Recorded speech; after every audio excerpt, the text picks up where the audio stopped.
আসসালামু আলাইকুম। ২০২৪ ও ২৫ বাজেট হাসিনার আমলের চেয়েও বড়।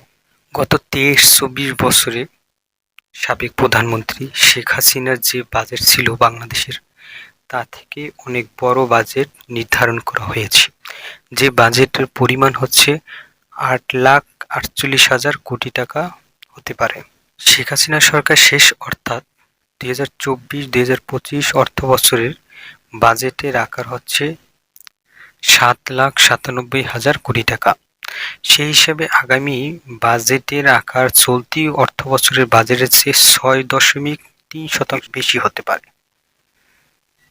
২০২৪-২৫ অর্থবছরের বাজেট নিয়ে আলোচনার জন্য অনুষ্ঠিত অর্থনৈতিক সমন্বয় পরিষদের বৈঠকে সংশ্লিষ্ট মন্ত্রণালয় ও বিভাগগুলোকে পরবর্তী বাজেটের প্রস্তুতির নির্দেশ দেওয়া হয়েছে। চলতি বছরের বাজেটকে ভিত্তি করে কিছু কিছু ক্ষেত্রে আগামী বছরে একটি প্রাথমিক লক্ষ্য নির্ধারণের কাজ চলছে। বাজেটে স্বাস্থ্য ও শিক্ষা খাতে বরাদ্দ বাড়ানো হবে। গত কয়েক বছরের মধ্যে আগামী বাজেটেও সরকার পরিশোধ ও প্রবৃদ্ধির জন্য ব্যয় বাড়বে। বিশেষ করে বিদ্যুৎ ও জ্বালানি খাতের বকেয়া পরিশোধে এই খাতে বরাদ্দ বাড়তে পারে। অর্থাৎ মন্ত্রণালয়ের কর্মকর্তারা জানান, সমন্বয় পরিষদের সভায় নতুন বাজেট নিয়ে বেশ কিছু নির্দেশনা দেওয়া হয়েছে।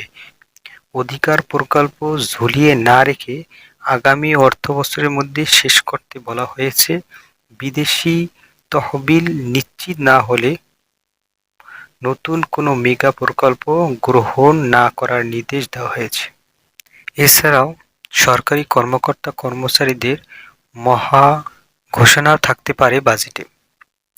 নতুন বাজেটে বার্ষিক উন্নয়ন কর্মসূচি আকার হতে পারে ২,৭০,০০০ টাকা। চলতি অর্থবছরের মূল এডিপির বাজেট ছিল ২.৬৫